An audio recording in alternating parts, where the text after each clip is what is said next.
Мындай жомок бар. Бир жолу улуу Аристотельге аябай сүйлөөк жаш жигитти окууга беришет. Узакка сүйлөшүүлөрдөн кийин ал өз насаатчысынан окутканы үчүн өзүнөн ал канча акча аларын сурайт. Сенден башкаларга караганда 2 эсе көп деп жооп берет мугалим. Эмнеге деп таң калат ал. Анткени сени менен 2 эселеп иштөөгө туура келет. Сени сүйлөгөнгө үйрөтөрдөн мурун мен сени унчукпоого үйрөтүшүм керек деп жооп берет. Окумуштуулар орточо адам унчукпай сергек жүрүү убактысынын 8%га чейинкисин баарлашуу менен өткөрөөрүн эсептеп чыгышкан.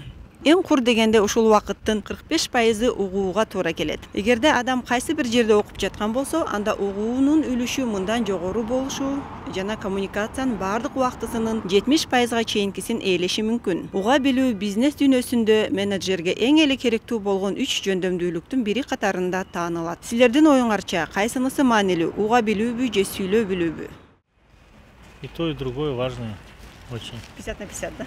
Ну да, конечно. Уметь слушать тоже не каждый может. Не каждому удается. Не каждый человек имеет такую, так сказать, Качество, да? такое качество, феноменальную память, например. И можно просто слушать и мимо уха пропустить. Ну это так образно. А может вникать в суть дела, слушать внимательно и понять. То есть анализировать. Ну, слушать все-таки важнее, да? Как вы думаете? Ну, конечно, все же с ушей начинается, из глаз. Спасибо большое. Да, пожалуйста. Сүйлөй да билиш керек, угуш да керек. Экөөдөн. Ушу Кайсынысы маанилүүрөөк? уккан маанилүү. Көбүнчө сүйлөгөндү билүү. Эмне үчүн? Себеби укканга караганда сүйлөгөндө көбүрөөк өзүңөн эме кандай Максаттын көңүлүн жеткире аласың. Ошондой. Сүйлөп. Рахмат. Мен минте ойлойм да, уккандан кийин ошого мындай эме дагы чыгара билгенди билиш керек деп. Сүйлөгөндү дагы билиш керек адам баласычы. Сүйлөгөн менен башка бирөөгө бир таасир этишиң мүмкүн. Уккан менен башка бирөөдөн бир жакшы маалымат алышың мүмкүн. Ошолорду мындай айкалыштырып экөө тең керек. Чоң рахмат.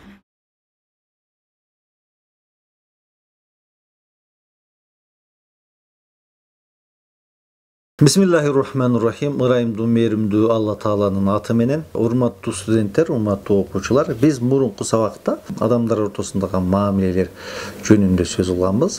Коммуникация жөнүндө сөз кылганбыз. Коммуникациянын түрлөрүн 2 этапка бөлгөнбүз, билесиңер. Баштапкы, башкача айтканда өзүңүн жакындарың, бир туугандарың, ата-энең, балдарың, үй бүлөсү. Экинчи этап болсо бул андай деле күчтүү эмоцияны же болбосо андай деле күчтүү, андай деле көп убакытты талап кылбаган кесиптештериң, жолдошторуң, жакындарың, тааныштарың жөнүндө ошолор менен болгон мамиле жөнүндө сөз кылганбыз. Бүгүнкү сабакта биз канткенде ушул мамиле мыкты болот. Канткенде коммуникация ийгиликтүү болот, ушул жөнүндө сөз кылабыз. Коммуникация негизи 2 этапка бөлүнөт. Вербалдык коммуникация, анан вербалдык эмес коммуникация деп. Вербалдык коммуникация дегени бул сенин сөзүң менен айтылган нерселер, сенин сүйлөгөн сөздөрүңдүн баары вербалдык.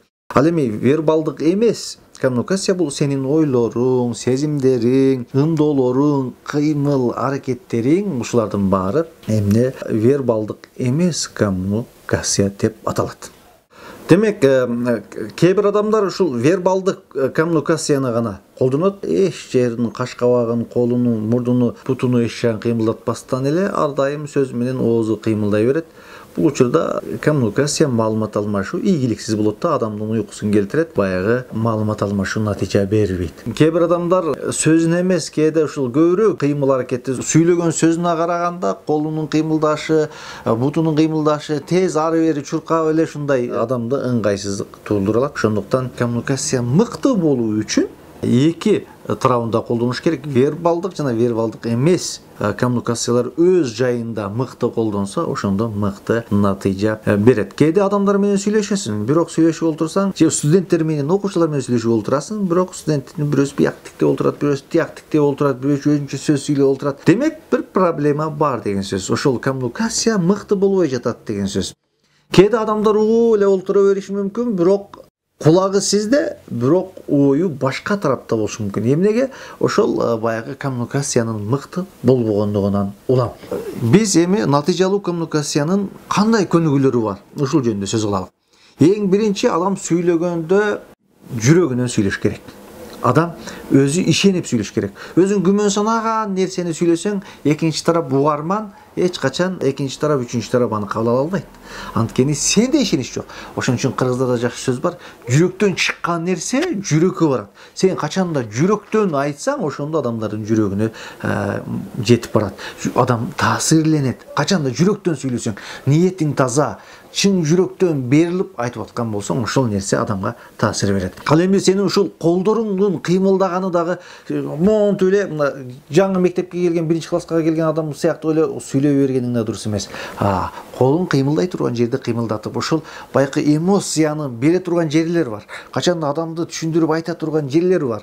Мен аз сүйлөп атканда биз жүрөк менен ишенип деп монтип ушу көрсөтүп айтып атпайбыз. Ушулардын баары ушул баягы натыйжалуу коммуникациянын бир түрлөрү, маалымат алмашуунун бир түрлөрү. Колуңду кыймыл аракетиң, кашыңдын кыймыл аракети, оозуңдун кыймыл аракети, көзүңдүн көз караштарың, ушулардын баары маалымат алмашууга аябай натыйжа берет. Качанда адам баласы уялчак болсо, сүйлөй албаса, же адам баласы качан сөз кезеги келе элек мурун шашылып туруп алса, же экинчи тарап сүйлөп экинчи тарап укпастан эле андан озунуп сүйлөсө, ушулардын баары адамга эмне туура эмес натыйжа берет. Демек, натыйжалуу коммуникация, натыйжалуу маалымат алмашуу, натыйжалуу мамиле болуу үчүн оболу чын жүрөктөн сүйлөшүң керек. Кыймыл аракеттериңдин, колуңдун, бутуңдун, каш кабагыңдын, жүзүңдүн, көзүңдүн кыймыл аракети баары орунда болсо, ошондо ачык, айкын маалымат алмашуу болот. Качанда натыйжалуу коммуникацияга тоскоол боло турган нерселер, сүйлөп жатканда оозуңдун учу менен сүйлөсөң, же болбосо сүйлөп жатканда өзүң ошол сүйлөп жатканыңа ишенбейсиң. Же ушинтип китептерде айтылып тур, анан кийин ким билет деген сөздү колдондуң мисалы үчүн. Өзүң сабак берип атасың, өзүң адам менен маалымат алмашып атасың, качанда өзүң маалымат берип атасың, бирок берип аткан маалыматыңа өзүң ынанбайсың, өзүң ишенбейсиң. Бул учурда эч качан бул мыкты натыйжа бербейт. Ошондуктан сүйлөшкөндө ачык, айкын, ошол колуңдун, каш кабагыңдын, жада калса, адам баласы сүйлөп жатканда канча пайызы адамдын сөзүнө көңүл бурат, канча пайызы кыймыл аракетине көңүл бурат да, канча пайызы кийимине көңүл бурат. Адамдардын көпчүлүгү адамдын оозунан чыгып аткан сөзгө 15%, 20% гана адам көңүл бурат экен. Оозунан чыгып аткан, сүйлөп аткан сөзүңө. Ал эми 35% адамдын кыймыл аракети, жүрүм туруму, ошол сүйлөп аткан сөзүндө эмоциясы, каш кабагы, колу, буту, кыймылы кандай болду, ошонун таасири ушунчалык күчтүү болот. Адамдын кийим келбети, өзгөчө мен студенттерге көп кайрылат элем. Маалымат алмашып атканда, эл журттун астына медресенин, окуу жайдын балдары булар келечекте имам боло турган, келечекте мугалим боло турган адамдар. Силер сүйлөгөн сөзүңөргө, келбетиңерге, кийимиңерге аябай көңүл бурушуңар керек. Кээ бир аалымдар бул психологияда айтат, адам баласынын 55% адам баласынын кийимине карап мамиле кылат. Сен сүйлөп атканыңда, сен дароо чыкканыңда эле сен сөзүң эмес, кыймыл аракетиң эмес, көпчүлүк учуру сенин чыкканыңдагы кийимиң, келбетиң, турбатыңа карап анан мамиле кылынат экен. Ошондуктан мен медреседеги балдарга кайрылат элем. Сөзүң ошол натыйжалуу коммуникация болуу үчүн ушулардын баарын колдонушубуз керек. Эң оболу сөзүң, өзүңө ишенүү, анан кыймыл аракетиң, каш кабагыңдын кыймыл аракети, анан кийин хотуп айтып жатканда, элге сүйлөп жаткандагы үстүңдөгү кийимиң, бут кийимиң, калпагың мыкты болуш керек. Сен элдин алдындагы лидерсиң, имамсың, элдин астына чыгып сүйлөй турган мугалимсиң, ушундай адамсың. Сенен адамдар үлгү алыш керек. Ошондуктан ушулардын баарына ишке ашырсак, албетте натыйжалуу болот. Ал эми бул нерсеге биздин динибиз кандай карайт? Пайгамбар саллаллаху алейхи ва саллям ушул биз айтып аткан коммуникациянын бардык түрүн колдонду. Биз жогоруда айтпадык, вербалдык жана вербалдык эмес деп. Сөзү менен, кыймыл аракети менен, ойлору менен, сезимдери менен, каш кабагы менен дегендин баарын колдонду. Ошондуктан пайгамбарды сахабалар эле эмес, жада калса душмандары жакшы көрүп калчу. Мен пайгамбарды эң жаман көргөн, дүйнө жер бетиндеги эң жаман, эң жийиркеничтүү адам Мухаммед деген адам пайгамбарды бир көргөндөн кийин пайгамбардан жакшы көрүп калчу. Эмнеге? Анткени мамилеси мыкты болчу, мамилеси укмуш болчу. Биз айтып аткан коммуникациянын баарын колдончу. Амир бин Ас деген сахаба айтат. Мен бир күн пайгамбардан сурадым дейт. Пайгамбар менен сүйлөшсө, ушунчалык берилип сүйлөйт эле дейт. Мен сүйлөсөм пайгамбар ушунчалык кулак төшөп укчу эле дейт. Пайгамбар мага караса, башын буруп эмес, бүт толку боюн денеси менен бир да жолу пайгамбар мени башын буруп караган эмес дейт. Эгер чакырсам, менен сүйлөсө, бүт толку бою менен буруп карашы дейт.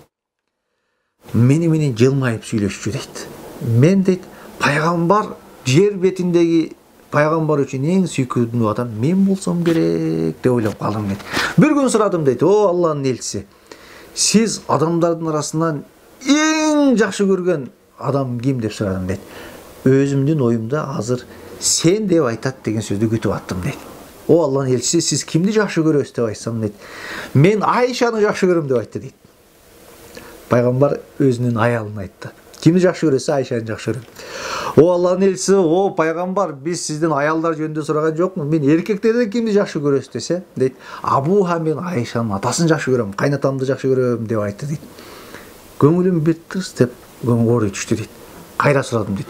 О Алланын элчиси, Абу Бакырдан кийин, андан кийин кимди жакшы көрөсүз десем дейт. Умарды деп айтты дейт. Көңүлүм дагы кайра түштү дейт. Кайра сурадым дейт. О Алланын элчиси, андан кийин кимди жакшы көрөсүз десем, Усманды деп айтты дейт. Дагы да сурай берейин дедим дейт. Кимди жакшы көрөсүз деп кайра дагы сурайын дедим дейт.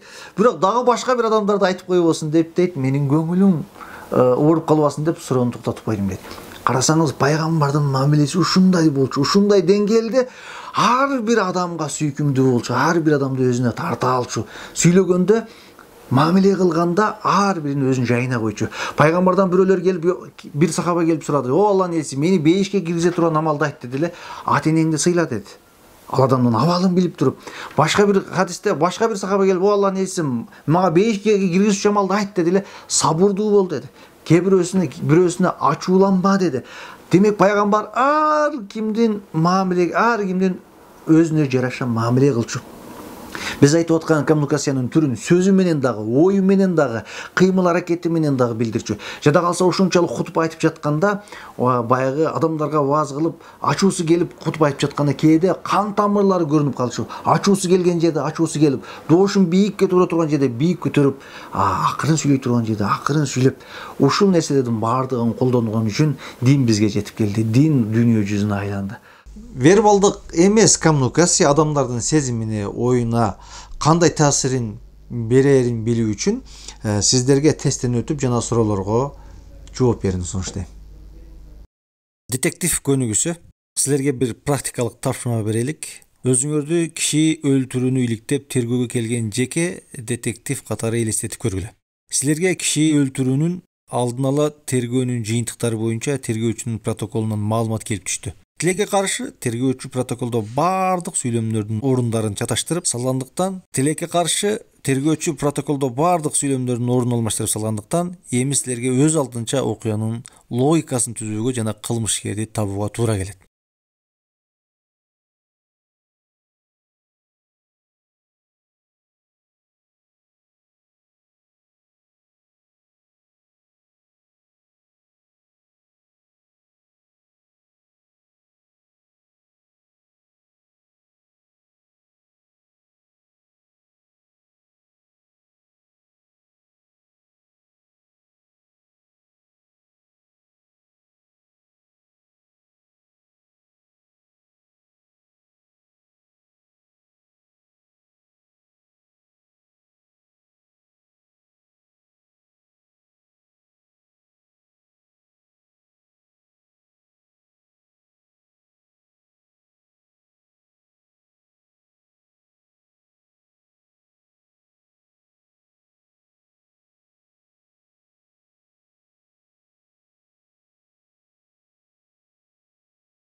Ошондуктан силер ушул кылмышкерди табуу үчүн өзүңөрчө суроо түзгүлө. Мисалы үчүн силерге ким ууру жасагандыгын түшүнүүгө жардам берүүчү 4 суроо түзгүлө. Бирок силер жабык суроолорду гана түзө аласыңар. Аларга ооба же жок деген гана жоопторду ала аласыңар.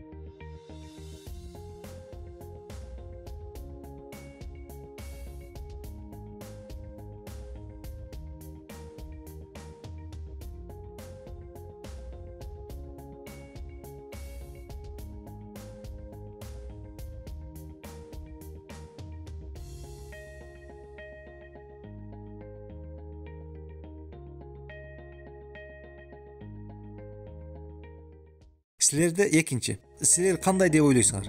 4 жабык суроонун ордуна 2 ачык суроо берүүгө жана уурулуктун сырын ачууга болобу? Ушул 2 ачык суроону түзүүгө аракет кылып көргүлөчү.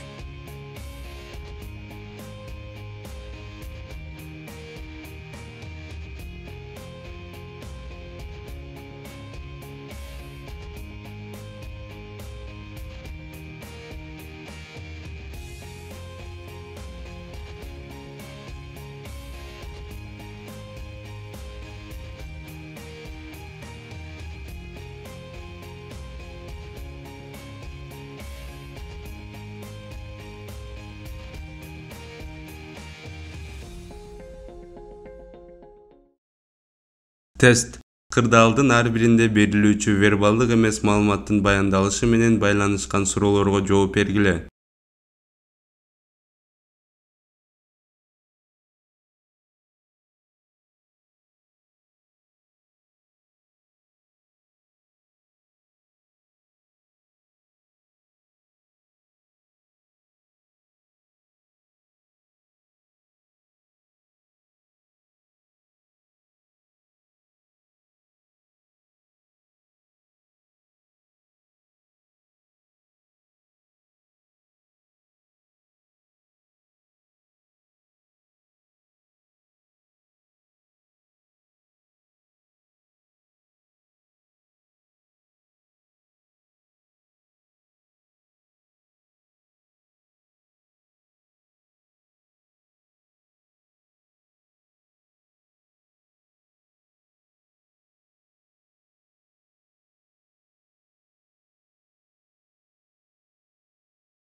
Ошондуктан биз жогоруда айтып кеткен коммуникациялардын баардык түрү динибизде бар.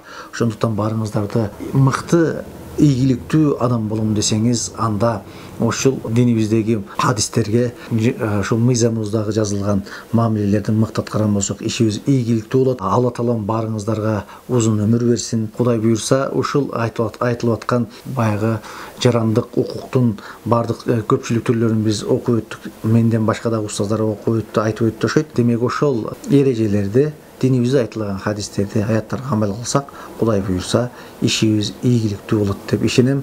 Бар болуңуздар, бай болуңуздар. Ассаламу алейкум ва рахматуллахи ва баракатух.